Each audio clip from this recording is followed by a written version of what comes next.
날마다 살아나는 큐티 김양재 목사입니다. 오늘 큐티 말씀은 잠언 9장 1절에서 18절까지입니다. 하나님 아버지, 지혜의 근본과 명철을 깨닫기 원합니다. 말씀해 주시옵소서. 듣겠습니다. 지혜의 근본과 명철은 첫째, 여종이 초청한 장치에 참여하는 것입니다. 오늘 1절에 지혜가 그의 집을 짓고 7 기둥을 다듬고 라고 해요. 어제 본문에서 하나님의 지혜는 곧 예수 그리스도를 뜻한다고 했지요.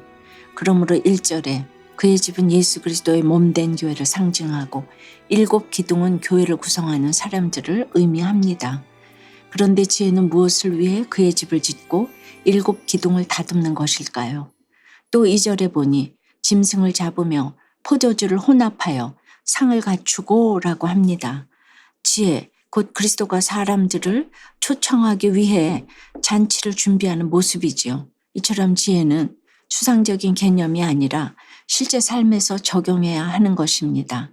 우리가 집을 짓고 기둥을 다듬고 짐승을 잡는 이 모든 일을 하는 이유는 사람들이 거할 집이 되는 것, 즉 사람을 살리기 위해서이지요.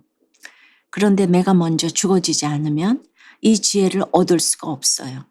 구역 모임과 같은 교회 소그룹 모임을 하려면 내 집을 쓸고 닦고 음식을 만드는 헌신이 필요한 것처럼 사람들을 구원잔치에 초청하기 위해서는 먼저 내 십자가를 잘 져야 한다는 것이지요. 그래야 사람을 살릴 수 있습니다. 3절부터 5절을 보니 지혜가 자기의 여종을 보내어 성중 높은 곳에서 불러 이르기를 어리석은 자는 이리로 돌이키라. 또 지혜 없는 자에게 이르기를 너는 와서 내 식물을 먹으며 내 혼합한 포도주를 마시라고 해요. 여종을 시켜 잔치에 불러 모은 사람들을 보니 똑똑하고 잘난 사람들이 아니라 어리석고 지혜 없는 자들이네요. 그렇습니다. 자신이 어리석고 지혜 없는 자임을 아는 사람이 잔치에 와서 들을 지혜가 있는 것이지요. 다시 말해 내가 죄인임을 깨달은 자만이 나를 죄에서 구원하신 그리스도의 천국 잔치에 응답할 수 있습니다. 그래서 지혜의 여종이 초청한 이 잔치는 죄인들이 돌이켜 생명을 얻는 천국 잔치이자 의에 줄이고 목마른 자들이 먹을 식물과 포도주가 있는 풍성한 잔치입니다. 적용 질문입니다. 여러분은 어떤 잔치에 초청받고 싶나요? 내가 집을 짓고 기둥을 다듬는 수고를 하며 교회 소그룹 모임으로 초청해야 할 사람은 누구입니까? 지혜의 근본과 명철은 둘째, 미련한 여인의 유혹을 떨쳐내는 것입니다. 13절에 미련한 여인이 떠들며 어리석어서 아무것도 알지 못하고 라고 해요. 여기서 미련한 여인은 앞서 나온 지혜의 여종과는 정반대의 인물입니다. 미련한 여인은 떠들고 으르렁대며 소요 사태를 일으키고 어리석어서 유혹에 쉽게 넘어갑니다. 여러분, 이렇게 죄악의 유혹에 쉽게 동요되고 경솔한 자의 특징이 무엇일까요? 바로 아무것도 알지 못한다는 것입니다. 단순히 무지한 것을 넘어서 정말 알아야 할 가치를 모른다는 거예요. 그런데 이 미련하고 어리석은 여인이 지혜의 여종이 하는 것을 똑같이 흉내냅니다.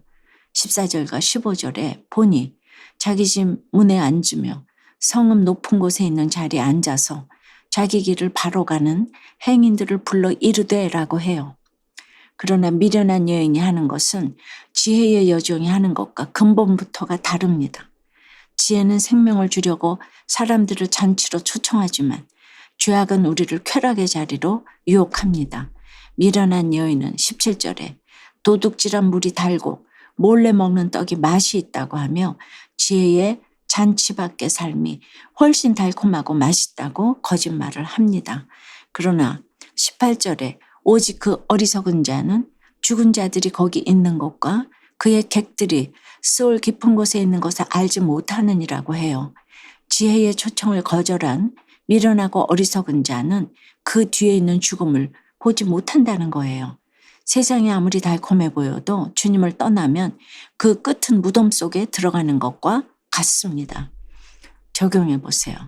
여러분에게 달콤한 세상 유혹은 무엇인가요? 나의 미련함과 어리석음 때문에 스올 깊은 곳에 있게 된 사건은 무엇입니까? 주의 교훈으로 거만한 엄마인 자신의 모습을 깨닫고 돌이키게 하신 하나님께 감사드린다는 한 성도님의 큐티인 묵상 간증이에요.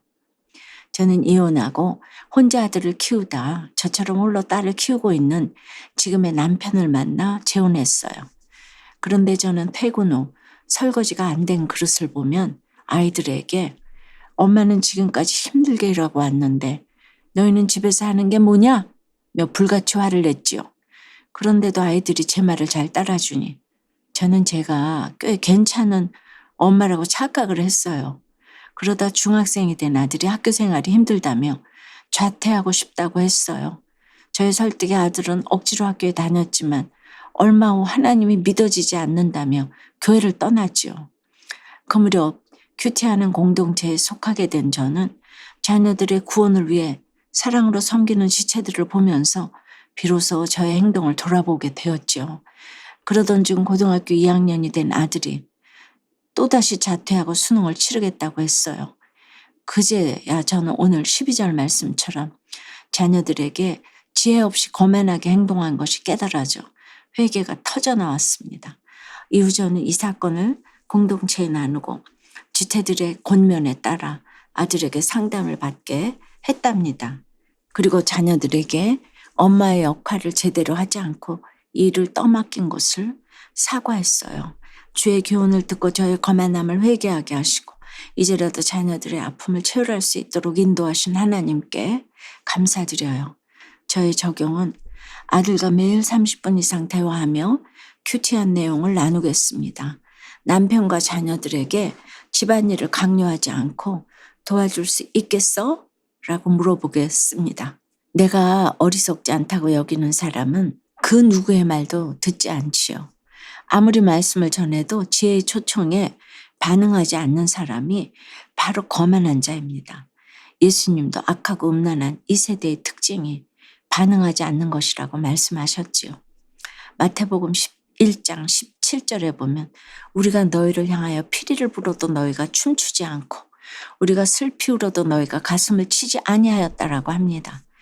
기쁠 때 기뻐하고 슬플 때 슬퍼해야 하는데 어디서 기뻐하고 어디서 슬퍼해야 하는지 모르는 세대, 악하고 음란한 이 세대가 곧 하나님의 초청을 거부하는 이들이라는 것이지요. 사랑하는 여러분, 오늘 지혜의 초청에 응답한 자들은 마음이 곤고하고 지혜에 갈급한 자들이었습니다. 끊임없이 죄의 유혹을 받는 우리가 죄의 길을 가지 않으려면 여호와를 경외함으로 말씀에 귀를 기울이는 것밖에 달리 길이 없습니다. 무엇보다 한 영혼을 생명으로 초청하는 일에 헌신하려면 먼저 내가 지혜 없고 어리석은 자라는 것을 깨달아야 합니다. 내가 죄인임을 아는 사람만이 지혜의 초청에 응답할 수 있고 다른 사람을 구원의 잔치에 초청할 수 있습니다. 오늘 하루 모든 죄와 중독의 어리석음을 버리고 그리스도 안에서 먹고 마시며 생명을 얻는 저와 여러분이 되길 주님의 이름으로 축원합니다. 기도드립니다. 하나님 아버지, 오늘 마음이 곤고하고 지혜에 갈급한 자들이 구원의 잔치에 참여하는 것을 보았어요. 여호와를 경외하는 것이 지혜의 근본이라고 하시는데도 스스로 지혜 있다 여기며 거만하고 어리석은 저희를 불쌍히 여겨 주시옵소서.